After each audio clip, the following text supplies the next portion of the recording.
The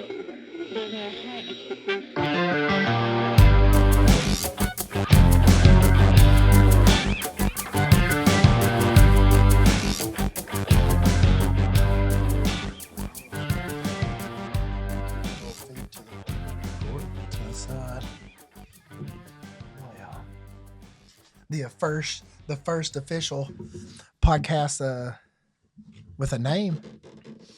Yes, sir. I can dig it. And we are back. Last time had technical difficulties, but we have figured all that out and it will never happen again. We are not battery charged now.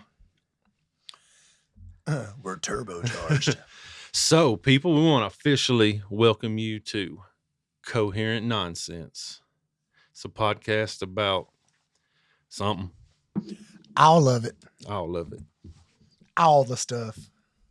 I do have like a couple things I want to talk about. Just topical wise. You run it. First off, what do you think about Netflix buying WB?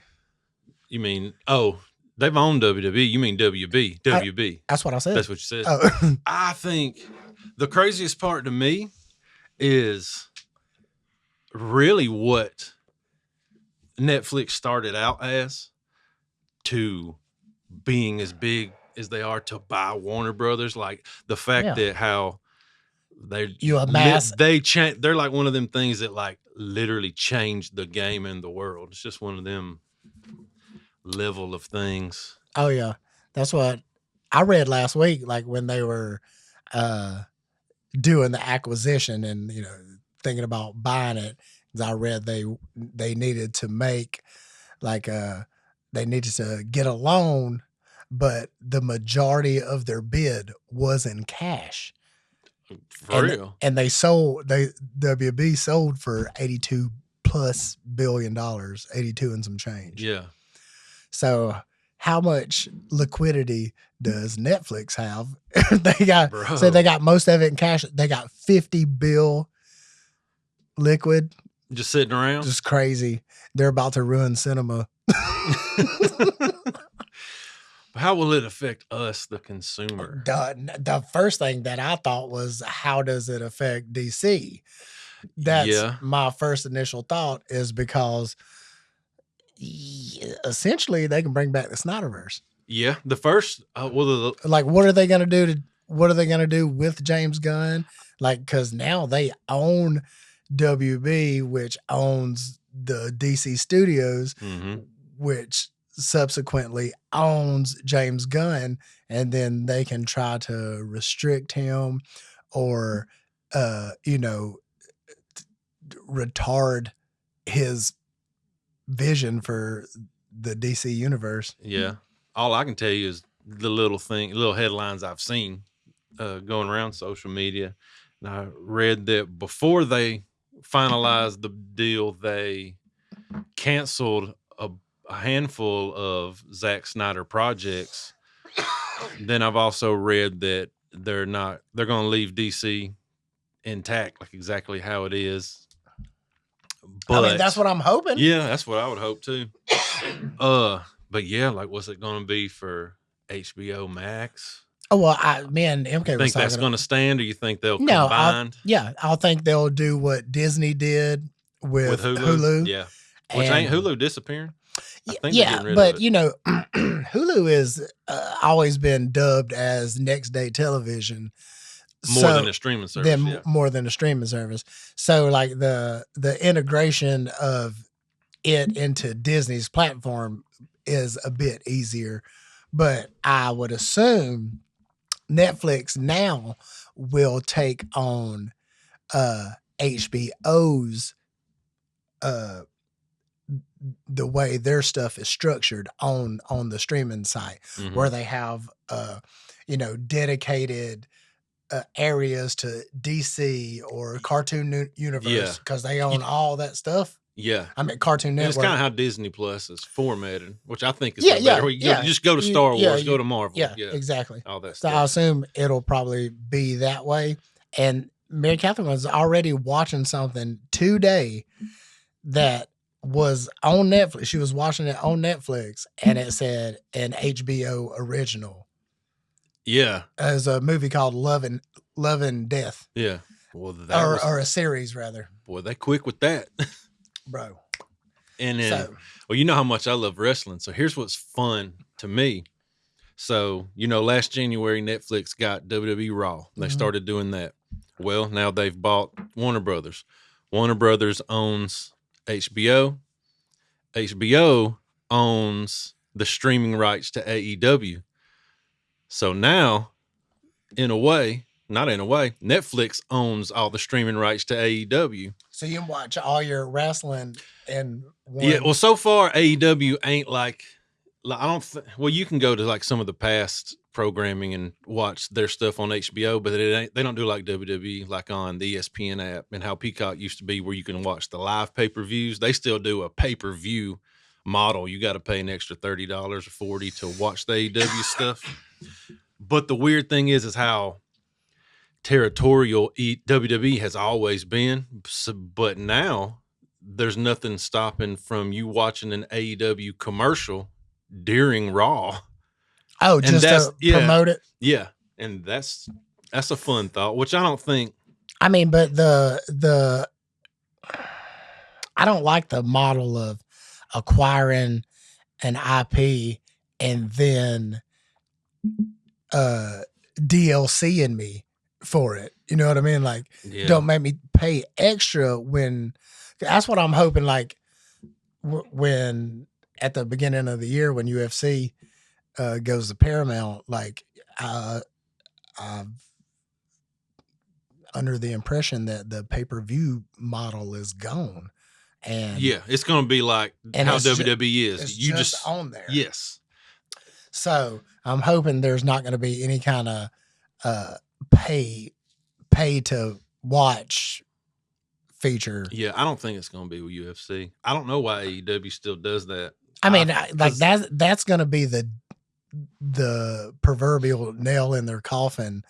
Like, if all these big people keep like destroying the pay-per-view model for their stuff and then allow you selling out to bigger companies, and I don't know. I'm tired of paying extra for shit. Exactly. And yeah, and I'm annoyed with WWE, the fact that I have to watch Raw on Netflix and then watch the pay-per-views on the ESPN app, which the ESPN app is trash. And then, like, if I'm not that hardcore of WWE, so I don't watch NXT and all that other stuff. But if you want to watch NXT, all that's on Peacock. So it's so splintered. Only in America. Everywhere else in the world, everything is on Netflix. Everything WWE is on Netflix. So within the wrestling community online, so everybody's buying VPNs. So you just watch everything on Netflix. I got you. What they're doing here is like selling the streaming rights. Like, exactly. I still own this, but you pay me money and you can stream it on your service. Yeah, and saying that's all Netflix now owns. But I think AEW is just the streaming rights. They don't own anything. I don't know, like, because it's Disney versus Netflix. Yeah. Like, since yesterday, that is the model. Is Netflix versus Disney. Those are they own all the other streaming shits. Yeah. I don't like monopolies. I mean, Paramount, they acquired MGM. So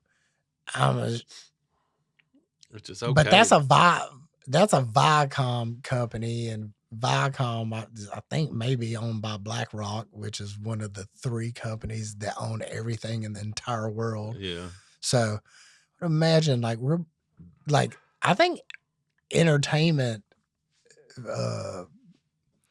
visual entertainment, to say the least, is about to change. Like, the way the ability to watch stuff. I mean, I think it could be for the good. Yeah. Like, it's going to be more just easy to watch anything. And I'm hoping, like, they're kind of gonna do we have a movie studio and we have a streaming service. we'll just release them both, and you can choose where you want to watch it. Yeah, I think what I heard was that Netflix said that the window from the theaters to streaming is going to be way short. It's going to close, be like a month or something that.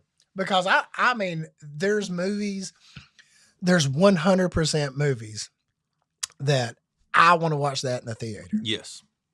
And then there's movies I want to watch, but I don't mind. I don't mind if I don't watch them in the theater. Yeah, and it ain't the room for me. It's the fact that I have to pay $50 by the time I got popcorn and 2 drinks and get sat down. Well, just do what we do and sneak shit in.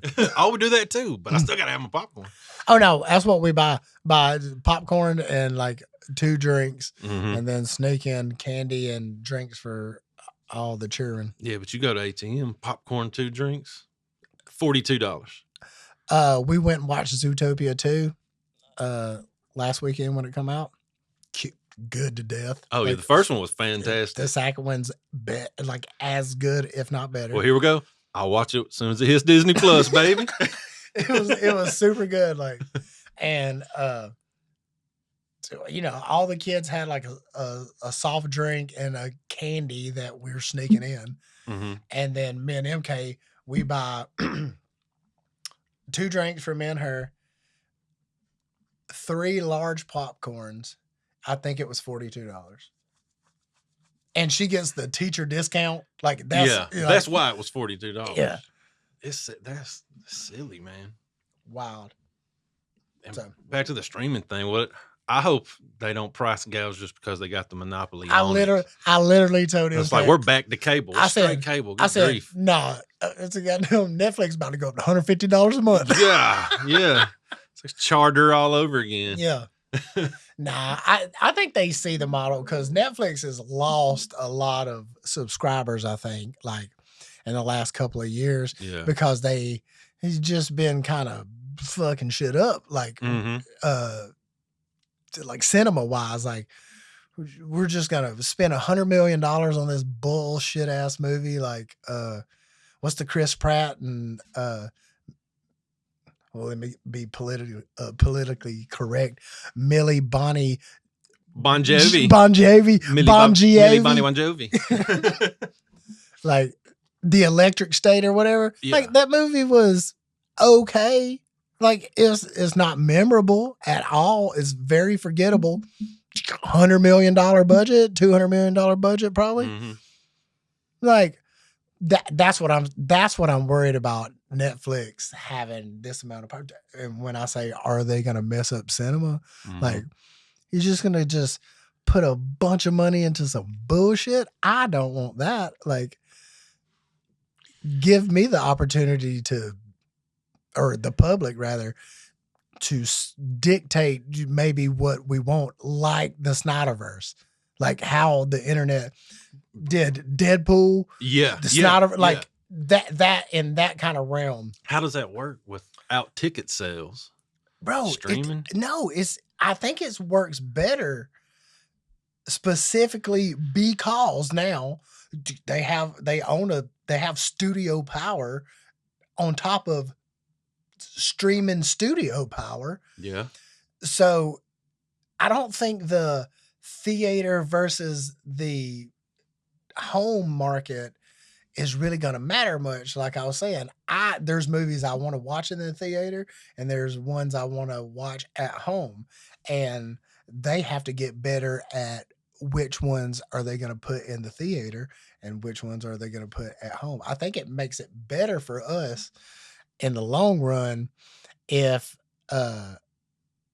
we use that same model of saying what we want and using our money and our, our internet vocal ability to express that. Yeah. So they have a bit easier ability to pivot. You're saying, yeah. It's just they can do either one of them, and they're not really going to be affected, other than the fact that they have to, I would assume, lease the theaters to show the movie. And I don't really know how that works, but I would assume the theater makes some kind of money because that's a conglomerate on its own. You have Regal theaters, AMC theaters. So Yeah. What if the theaters pay?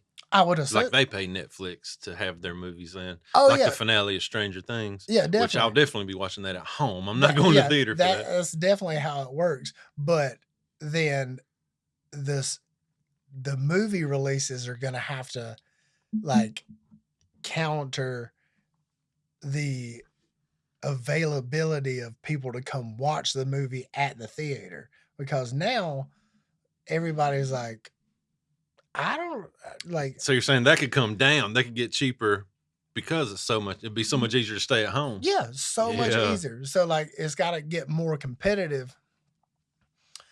I'm hoping like that's kind of how capitalism works. Mm-hmm. Supply and demand. Oh, I'm with it. Yeah, I'm not against it. Cause I like progress and I like change. You know, time will tell if it's bad or good. I hate change, but I do. I do want to pick the shit that I want to do. No, I think it's pretty good. I think it'll be like overall not a bad thing. I mean, it's not like they have a monopoly on streaming, because there's two of them. Like monopoly implies that there's only one. Now, if Disney would have acquired WB, that would have been a different story, I would think.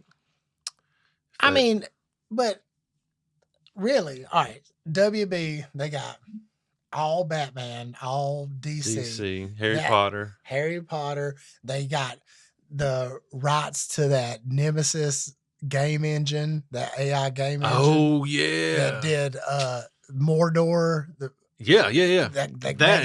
That's upsetting. The fact that that's under trademark, because that you don't know how many games that needs. Just the ability to be able to the NPCs to remember your interactions. Yeah, because I love that Shadows of Mordor game. Yeah. It was fire. Like I've played it. I know how it works, and that's. Like if that was in this this Ghost of Yote game, boy, that'd be.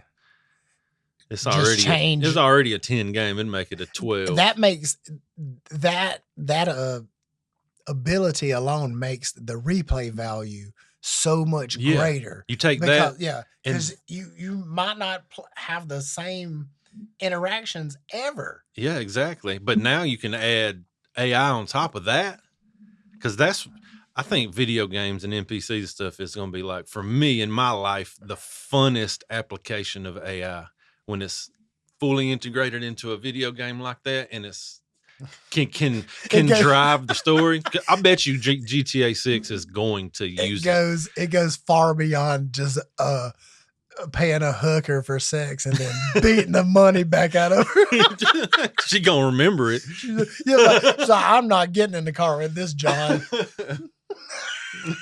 She's gonna remember it. I heard that the NPCs in GTA 6 are like the cops and everything, and the pedestrians are going to react and remember the events that you do, and like the cops will remember a crime you did hours later.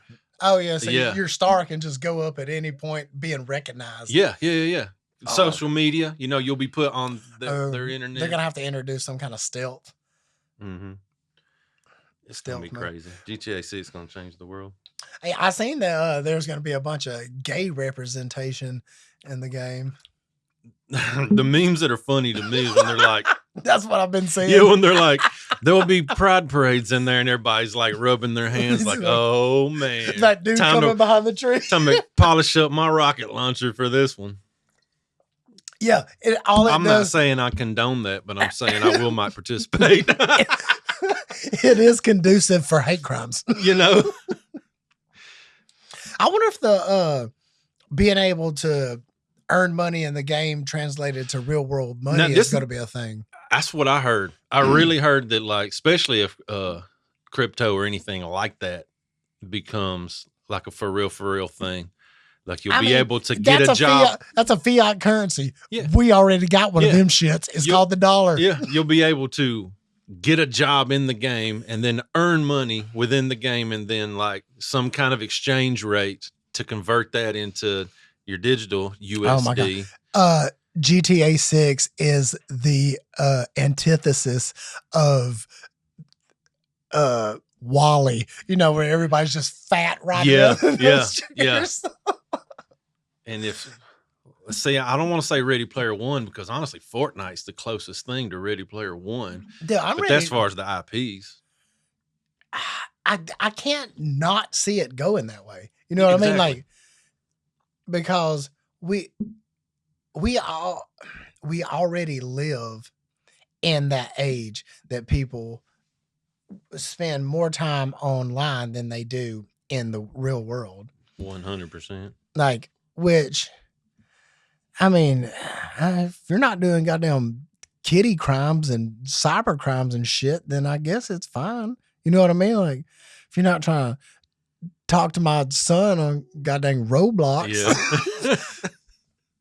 and while you're 27, like I don't mind that, but I think that's where we're going. But I also do think like actual social interaction is a good thing for human interaction. Your brain. Say we were the perfect generation that We're had the equal amounts of both. We know it without it, and we know it with it. We didn't. I'm 44, and I'll be 43 in a month. We didn't get the internet at home till I was fixing to graduate. 15, I think. Yeah. Like we had it. I'm glad I got to do all of school, all 12 grades. No social media. It didn't exist. 15, 16. I still lived. No, it probably was a little bit later than that. Like we probably didn't internet at home. Probably wasn't a thing until AOL. I was 11th grade, I think. That's AOL. I don't count AOL and MySpace. That ain't social media yet. I know like the basic timeline, and I can. It's a weird way that I can put it together. Tupac died the day before I turned 15. Like I remember where I was watching it on MTV News in the morning before I went to school. We lived on Wessahickon by the Big Spring, and I was about to be 15. We didn't get the internet till we moved to the neighborhood over there off Collar Valley. We didn't get the internet till like maybe I was like 16 or 17 when we got it. Yeah, you had it when we like linked up and started becoming friends. So I was 16 because I was 16, and so you're a year older than me. Then it was 17. Yeah. Yeah. That's wild. So that would be 1998. Crazy. I don't know why I picked that up. Oh, I thought you had a timer on that mug or something. No. Well, I don't really. I got all the time in the world at the moment because you ain't gonna watch football till 4, and MK's taking Rocco to Cave Spring to get a Christmas ornament made. So, stay on Netflix. What about Stranger Things? Spoiler alert. Super spoiler. Theory alert. Yeah. Because I got like many, actually. Like I don't. Because it could be like 3 or 4, I think, theories. Like it could go either way. But I'm thinking, like, if we're gonna go like straight to the top, I'm thinking the how we talked earlier, like I don't think Vecna is the main dude, and I honestly don't think that the Mind Flayer is the number one. I think it's the what the hell's the name of that damn the 3-headed dragon? I want to say Ghidorah, but that's from damn King Kong. Yeah. I don't remember. I don't remember either. Jamie. There's too many. The reason I say that is because you remember the drawing that Will did, the painting rather, when it was all of the kids as like medieval knights, like Dungeons and Dragons, and they were fighting the three-headed dragon.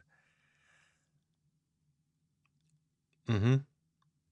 I'm thinking, like, if Will has those like precog powers, where you can kind of see what's going to happen, that might be like the final battle, like where Vecna and the Mind Flayer, like they're second and third to. Dang, I wish I could remember that. It's what like I just looked up. It was it's a a T word, D&D like a Tiamat. Yeah, Tiamat. Tiamat. Yeah. That's it. Yep, that is it. Yeah. Tiamat. 100%. Because that's a D&D. Yes, I don't know enough about D&D lore. Erin, she's in Game Club, and they play D&D. See, and there's been so. That's why I can't wait for Stranger Things to end, so I know everything, and then watch it again and watch it more back to back, because there's so much time between all the seasons that I'm losing details. Bam, bam, bam. Yeah, I'm losing details, but I know things will make sense, because I was thinking, the Kate Bush song is what helped Sadie's character. Why can't I remember her name? Sam. So that's what would pull her out. And then if you remember back in season 1 or 2, where Will would sing the one song would help. The Could I Stay? And then she could escape. Yeah. I know what you're talking about. But Will had a song too. Right. But it wasn't as significant as I think that you're onto something. I think that's gonna play a part. Well, I'm losing some details, but here's a theory that I've seen online, and I was like, I kind of like prescribing to that, was that Henry is actually trapped in the Upside Down. And how he was in this last season, he's getting the kids, and he got Holly and wants her to stay at the house, that he's protecting her from whatever is running the Upside Down. Holly is Alice. Like there is a clear, just from what you mean, like Alice in Wonderland, Alice? Yes. She's 100% playing the role of Alice. Follow the rabbit to another dimension. Like there's even the dress, that blue dress. That's what I'm saying. Yeah. There's similarities to that, and like Henry wears the suit, that brown suit with the vest. He has a pocket watch. Yeah. He has a watch. The rabbit from Cinderella, from Alice in Wonderland, he wears a vest. He has a pocket watch, and he's leading her to something that she doesn't know. Exactly. All the while being so scared of the queen. Mm-hmm. Whoever, of whatever's running it. Right. That's why I think I told you a couple of days ago that I think that Vecna's not like the number one down there, because there's a bunch of similarities that's and also see if he's trying to, let's say what I was getting to, like he's being nice to Holly, wants to keep her at the house, but what if he's trying to, without alerting whoever's running the Upside Down, he's trying to save her, because when she went to the mailbox, he left her that cassette player in the cassette, and that links back to the music I was saying, that everybody has a song that can, bring them out. Yeah. So maybe it's like a direct connection. Yeah, it's a little thing, because that's what he gave her. Because she opened it and seen the cassette, she was like, "How do you know?" Yeah. So that could be, and then put that dress on and dance. An unspoken thing that's he's keeping her good. safe. I also think that I don't know the Joyce Henry connection either. I think that Eleven's mom is Henry's sister. That would make sense, because more so than I've heard. Maybe Henry's Eleven's dad. I don't know. Well, you remember from the previous seasons when 11 met her mom, and then her mom shows her the night that they were separated. Yeah. Oh, fuck, that's hard to remember. It's so long ago. Well, it's like 5 years ago. Season 2 and 3. But Eleven's mom, what's her name? Anyway, Ivor? she has the same powers as Henry, but like I think like stronger. You know what I mean? Like her powers are stronger. And Eleven's sister, 7 or whatever. Yeah. 8, whatever number she was. Season 2 was so long ago. I'm really confused. I'm trying to think of this in the moment. She has those mind projection powers. Is that where was she the one that was making people see stuff that wasn't there? Yes. Yeah. Yes. Like she made the cops see the bridge fall? Yep. Okay. They all, her, Henry, and Henry's sister / maybe, and Eleven's mom, they all have the same power. Like that projection power. That's what makes me think because remember in the first season not the first season, but in that same season with her mom, they were talking about her powers. 11's powers are hereditary. They wasn't gained by experimental. Which makes me wonder: could Henry be Will's real dad?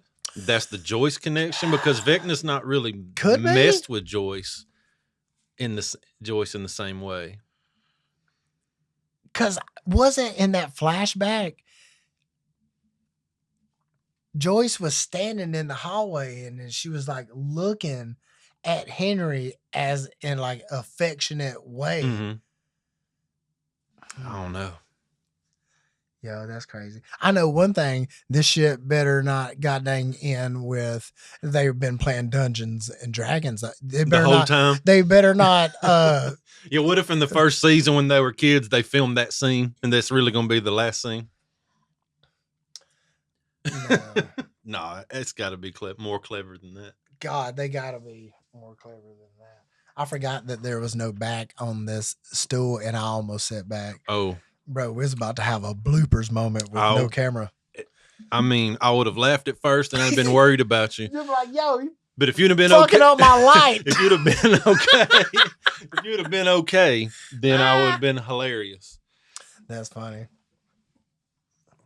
Oh man, I like this. You can lean against the wall if you want to. I wanna get some padding. Yeah. My butt's hurting. Yeah, these seats are hard. But these mic stands is tight. You can't see because we don't have cameras yet. We got a new table and it come with these stool type seats, but it's wood. But yeah, Travis Kelsey, Redwood. But it's a work in progress. We're gonna get through this. What do you think? Did you mount like a GoPro right there or something? I just need.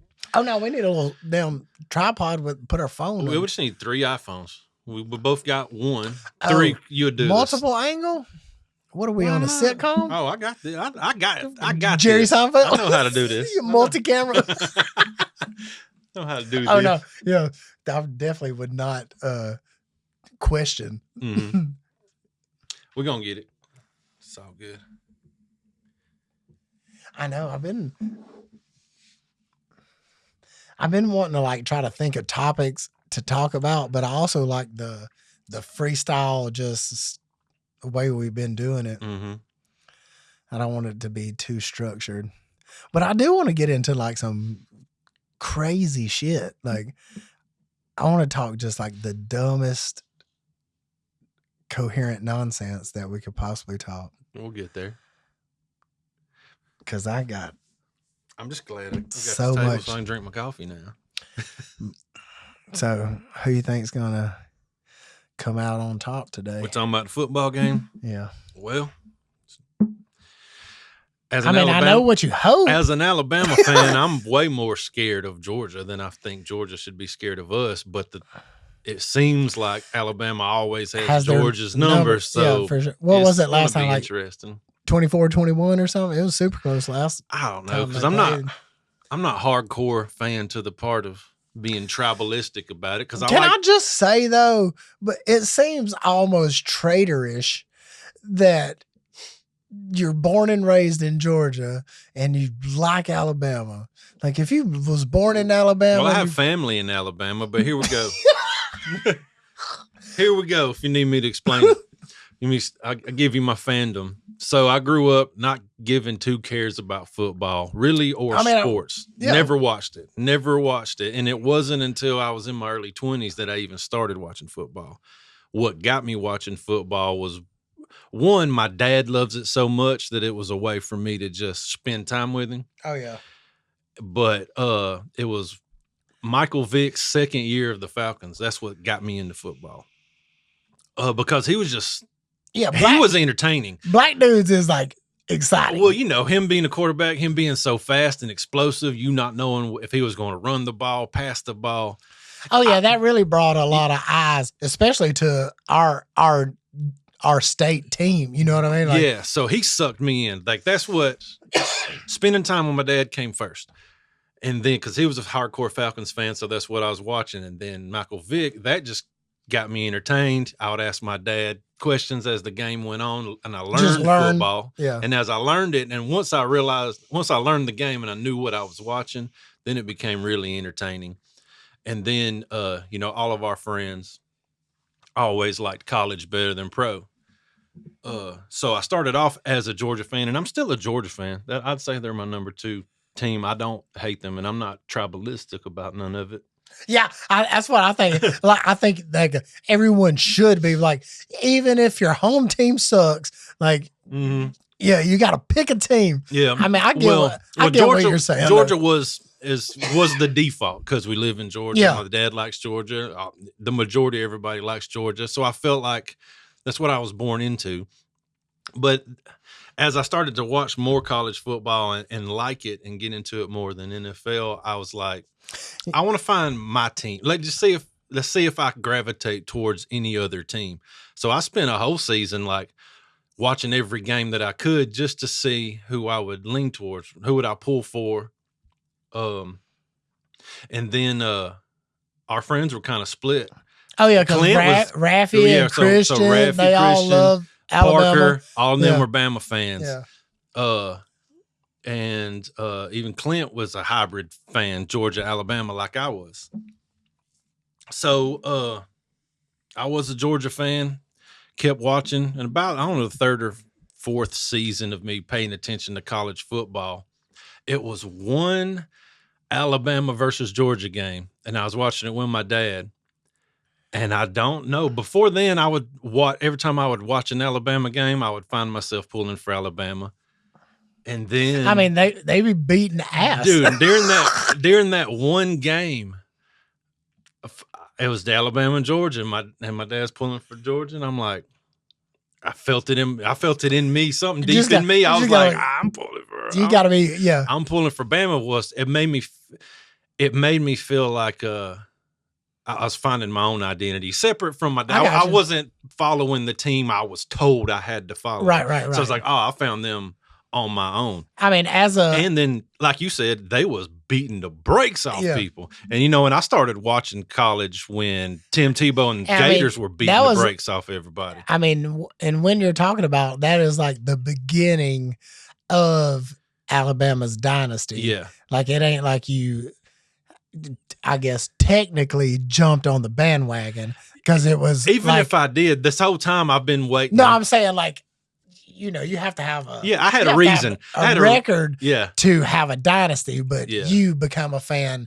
at the very beginning. Yeah, at the precipice of that. I mean, if you're talking Vic, like anybody can go back and, you know, research that timeline. Exactly. So actually these past few years I've been like waiting for Bama to fall off their. I mean, it's happening. Yeah, you know what I'm saying? It's happening. Because I kept saying, I was like, the timeline of me being a Bama fan, people are going to say, how you jumped on the bandwagon, jump on the bandwagon. I'm like, I'm waiting for a bad season so I can let them know. That's why I ain't going nowhere. That's why I brought this up. Yeah. Like, I know you didn't jump on the bandwagon or anything. But no, Bama's had Georgia's number the majority of the time, and it feels good, for your team to win no matter what. Yes, I will be pulling for Alabama, but I ain't going to be upset. I mean, as a Georgia fan, like through and through, I love the Braves. Like, I love baseball. I've been a fan of the Braves since I was a kid. Like, I watched them. Yeah, watched them when we was in elementary. Yeah, when my pawpaw went up. Yeah, Chipper Jones, Greg Maddox, Tom Glavine. I watched during that. I remember when Chipper Jones rode the bench. Like, I'm Mark Lemke, Raphael Belliard, like, but to go with what you're saying, my favorite player when I was a kid, he didn't play for the Braves. He played for the St. Louis Cardinals, and his name was Ozzie Smith. Okay. Like, when I was a kid, Ozzie Smith, he was the greatest. He played shortstop. I played shortstop. He started the game with a backflip. Like, Ozzie Smith was the man. So I get, loving something that is not your tribal team. Yeah. That's fun to talk about, though. So I don't know a lot of sports like that. Oh no, I just know. I know the big names. Ken Griffey. I mean, but like when I was a kid, I loved baseball. You played baseball, like I played it. And that's why I paid attention to the Braves back then. I played Little League, but the whole '90s until I became like an adult, like I knew baseball up and down. Like, I had baseball cards. I had thousands of baseball cards, like whole collections, whole box sets. Do you wish you still had them? I did have them, and then Pete took them whenever and didn't ever see him again. But yeah, like I had 100% had a Mark McGwire rookie card. I had like so many good cards, and I would get basketball cards too. But I mean, I liked. I mean, we're children of the '90s. We born in the '80s, grew up in the '90s, and it doesn't matter if you were from Cedartown, Georgia, or friggin' Istanbul. In the '90s, you loved the Chicago Bulls. Oh, everybody loved, like, because of 23. Yeah. It didn't matter. The Bulls brought you to basketball. And then if you liked it, you learned about other teams. And then you play NBA Jam. And you know what I mean? Like, not being a big sports guy, but I was always a video gamer. So that's how I knew my sports was from NBA Jam, NBA Live 95, World Series baseball, RBI baseball. Listen, I used to play Tecmo Bowl. Let me tell you, I used to play NBA Live 95, and sure, Uncle Kevin, when he was like, 18, 19, in his bedroom, he had Nintendo 64. Super Nintendo, and I play NBA Live 95 in his room all the time. Like, he'd be gone, I'm just in there playing. He was like, yeah, you can go in there and play anytime. Yeah, I played that game so much. That's like a core memory. Yeah, being at my papa's house. That's how I learned sports and how to play sports. I remember back there in about around 95 playing the football game. So that was when I didn't know football. So I'd be the player. I'd go in and turn the penalties off because I didn't know what they were. So I was committing them a lot of times. But I'd keep offsides on the things that, made sense. Yeah. You're stopping me from playing. And then Blitz came out. Oh, Lord. Yeah. Boom. Yeah, I always liked the arcade style video games. Oh, the sport games. Oh yeah, those RBI baseball and stuff like from the early 90s.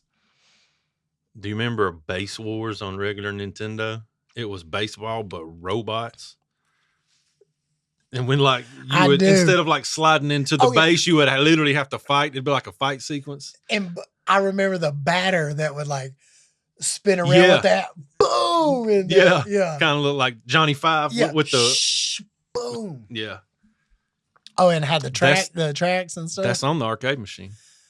Oh, I've been playing mad stuff. Like I play it all the time. But that game we're talking about is on there.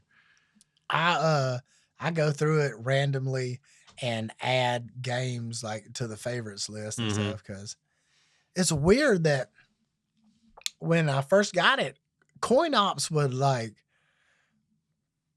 I'd play and then randomly it would just freeze. Yeah. And I was like, fuck. So play the Arcade X or whatever. Play that link and it wouldn't freeze as much. But the more I played it, I swear, like it's like the game is warmed up. And I play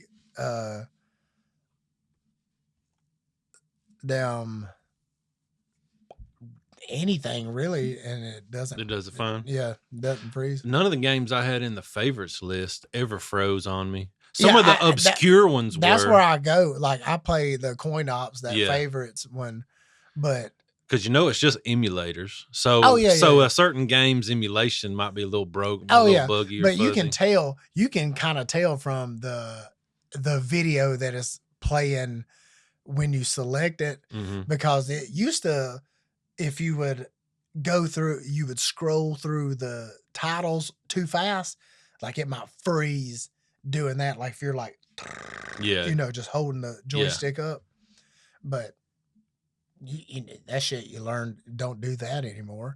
But it hadn't frozen in quite a while.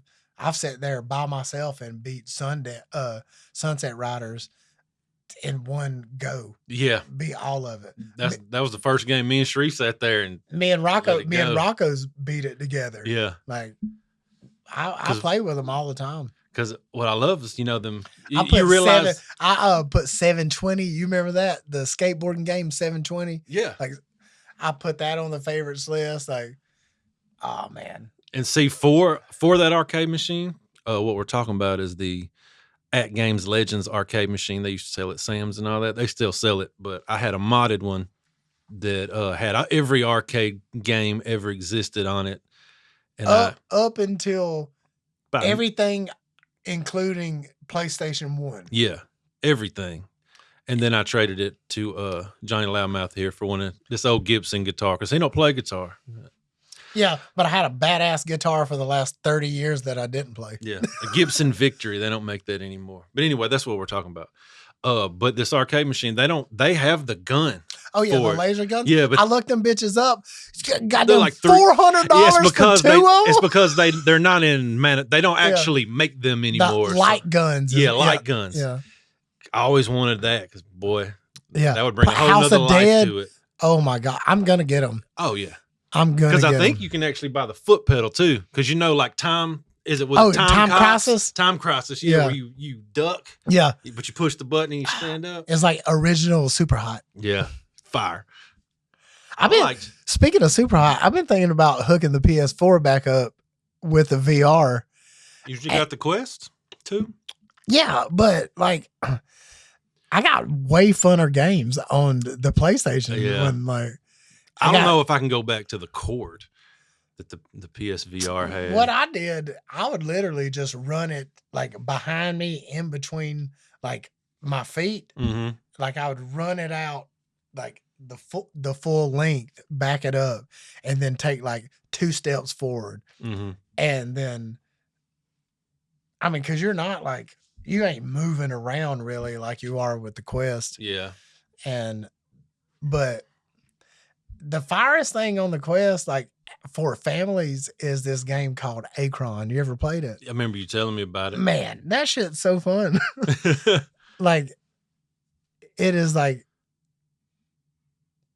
it doesn't matter if you got the headset on or not. Like wearing the headset is just as fun as being one of the squirrels. Mm-hmm. Like anybody that has MetaQuest 2 or greater, like get Acron.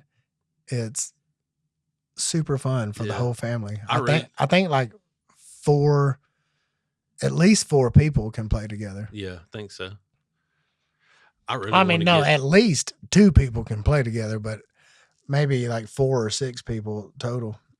I've been really honestly stopping myself from getting the Quest 3 because I want it for the games that I see that are the augmented reality games. Oh yeah, Because those look fire. Like we can do just do it the in zombie your house. thing Yeah. in your house. Yes. And for me, honestly, like there's like for real, like a piano, like you can take piano lessons in the Quest 3, like for real. Like you sit at a piano and then it'll start like feeding you like right there, like in reality, like in your reality, where you can see like the Guitar Hero type. I got you. The correct chords to Yeah, play. I've seen those piano games. For real learn it. Or people that, do murals, painting murals. It's like Well, what MK does. That's what I was literally going to say that. Yeah. Like I would like to get her one but she is she tech savvy? I would think she is. She's dumb smart. Oh no, she's wicked smart. She's wicked smart. No, she's wicked artistic, and she doesn't mock anything. Oh, so because all that is tracing with the Quest. Yeah, you have to like mock it out and then trace it up. She goes there and freehands 100%. Every single thing she does. So that's impressive to me. It is amazing, and I've asked her. I was like, "How do you do that?" She's like, I mean, I don't know. I just go. I have an idea kind of what I want to do, and I just do it. Yeah. Because me and you, I'd say we can draw. It's not a muscle I flex and work out, but I can draw. No.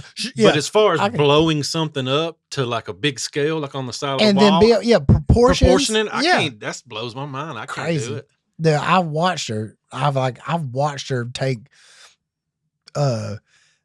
insulation, like thick insulation board, draw on it, and then cut it out with a hot knife and just make backdrops. And like she's like Cherie can draw like a motherfucker. Like she can make realistic looking stuff. And Cherie's talked because I think MK's reached out to Cherie's like, you should help me do this. And Cherie's like, I can't.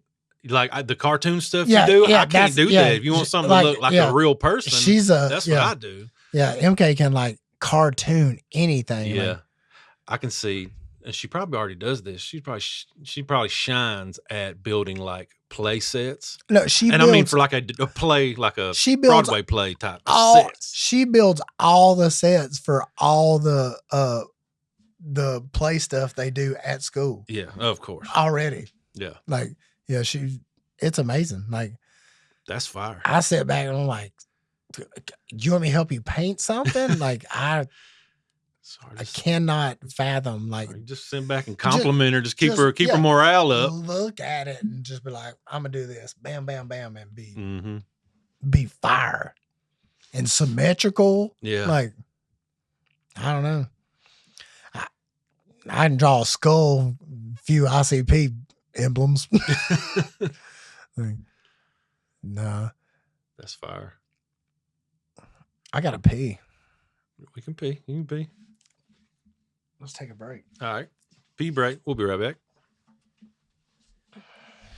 Back like a vertebrae. We're back.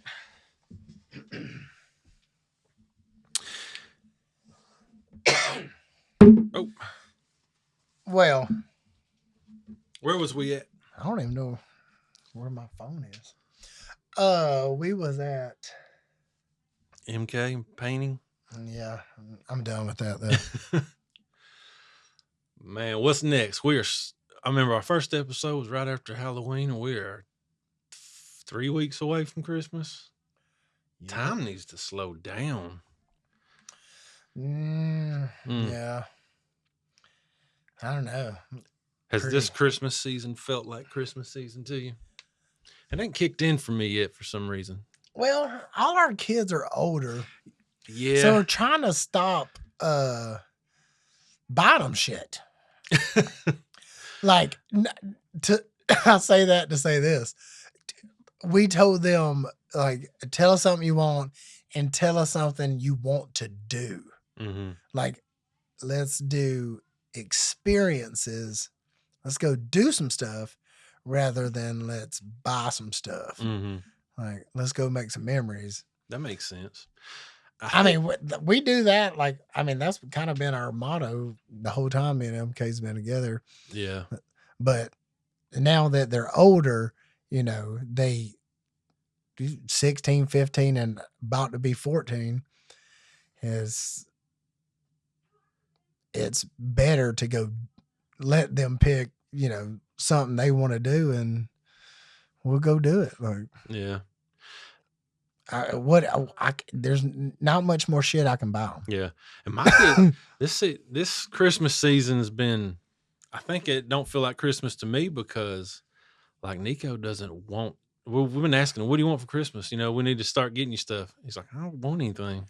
And so there's not really nothing got, you know, got him some magic. Yeah. He got him some parts for his car, but yeah, he picked them out. So there's no mystery there. Of course wants clothes because she's fixed, you know, she's in high school. So like, that whole, like you said, they're old. That magic. The good thing for us still is we got Rocco. Yeah. I was wondering, does he bring he's that? 5. And the best thing about it for the big kids is, you know, they know, no, spoiler alert, Santa's not real. So they get to help in the adding of the magic for him. Yeah. Like we do Elf on a Shelf and all, you know, we do all that shit for them. Yeah. So like they get to hold the secret and still keep a little bit of the magic in the form of, you know, parental magic. They are old enough to see the other side of it and get to do it for their little brother, which that's cool. Is, you know, it's pretty awesome. Yeah, that's very cool. We never from the jump, you know, we told our kids there was no Santa from the beginning, but that was really because Shree didn't care either way, and my mom, how I was raised, was that same way. There ain't no Santa. So yeah, and it didn't take away from. I knew from my experience, it didn't take away from the magic. You know, there was even points I remember being a kid, elementary school kid, wondering, watching all the movies, and still getting swept up in the magic of it. Going, is there Santa? And that's what my mom's lying to me about, telling me he don't exist. Is that, you know what I'm saying? Like, was that the lie? She tricking me? Yeah, she tricking me. But no, it didn't ever ruin the feeling of Christmas for me. I don't know. The way what you just said kind of definitely, you were like, oh, I wanted the magic. That's the thing. Yeah. You're like, yeah, when Jet was born, I had that same sentiment. I was like, I mean, like, what's the point of pretending? Yeah. You know what I mean? Yeah. And then his mama was like, but then, like, you got to think, you're missing out on the setting the cookies out, writing the letters to Santa, like just all the nostalgic type things that goes into doing it. And yeah, it sucks when you get to the age and you find out there is no Santa. But at the same time, it doesn't crush you. Like, if it crushes your reality, you're a pussy. Yeah. Put too much into it. But like that, I mean, you got to lie to them sometimes. Yeah. And you got to. Yeah. You got to lie. So you got to get over that shit. But yeah. Yeah. To each their own. Yeah, that makes total sense. It works out either way. Like, you get to the final result and it's exactly the same. That motherfucker wasn't real. Yeah. It makes sense. I mean, even me growing up with my mom telling me Santa was not real from the beginning, Christmas has still managed to become my favorite time of the year, my favorite holiday, because the feeling for me wasn't the Santa stuff. It was going to all the relatives' house. It was being at home. The familial, the ambiance of the Christmas tree, dude, watching the Christmas movies, I can that feeling. Like I love it now in my 40s because it brings such nostalgia, and it just makes me feel good to do it. That's why we put up our Christmas tree 100%. on Halloween.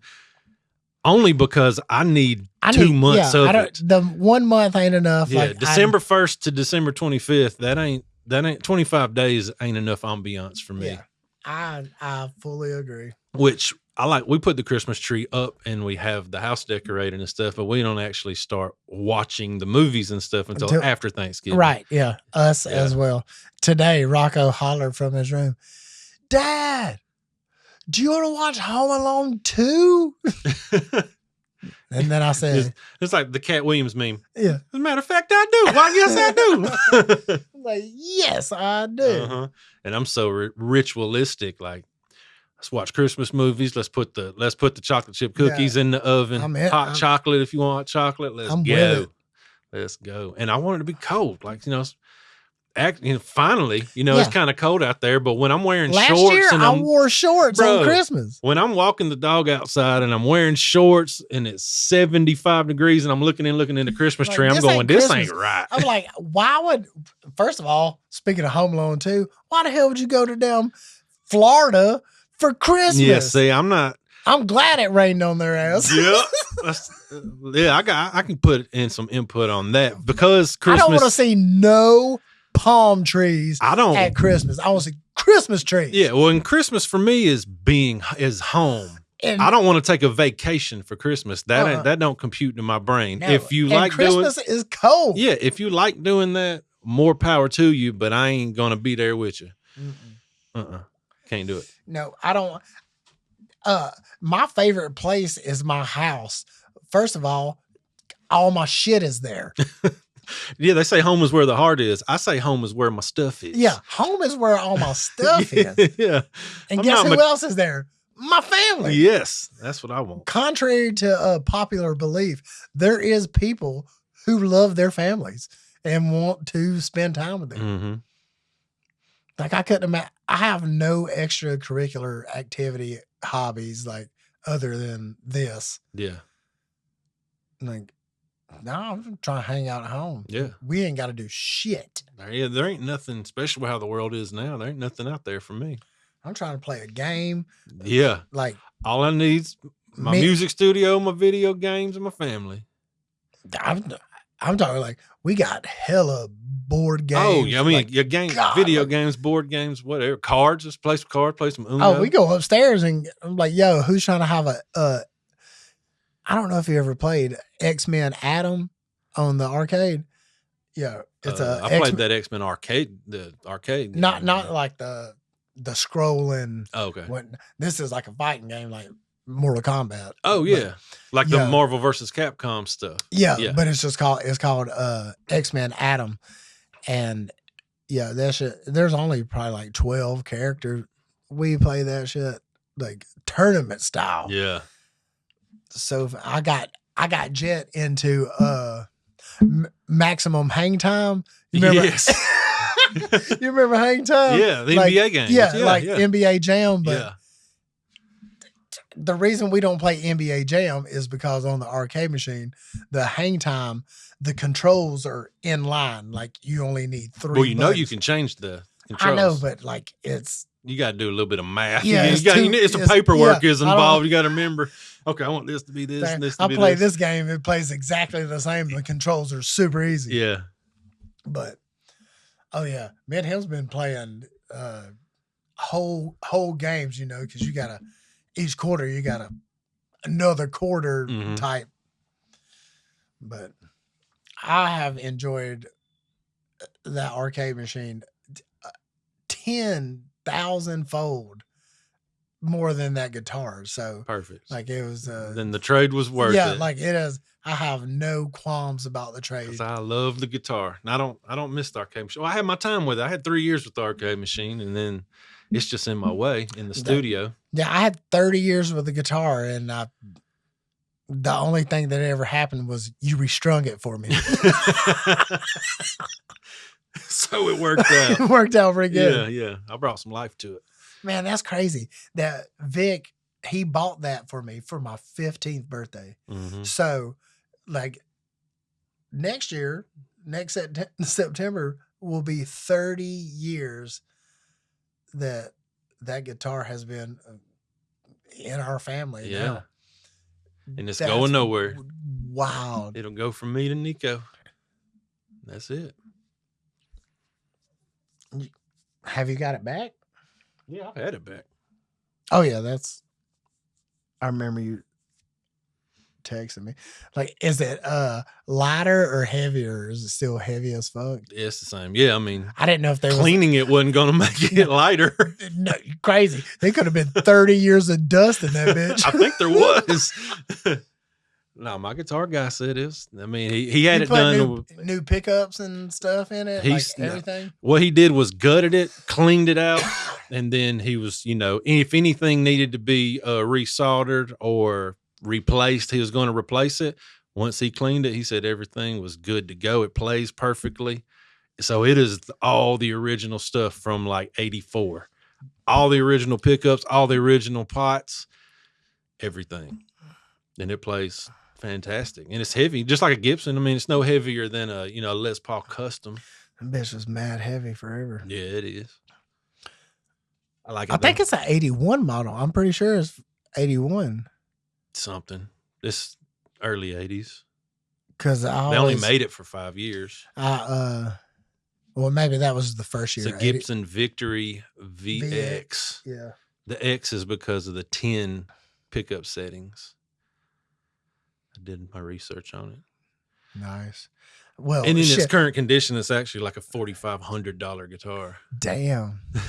Like on Reverb, like resale places, because they don't make it anymore. But I ain't selling it. It ain't going nowhere. It's staying in the family. I mean, look at that damn line of guitars over there.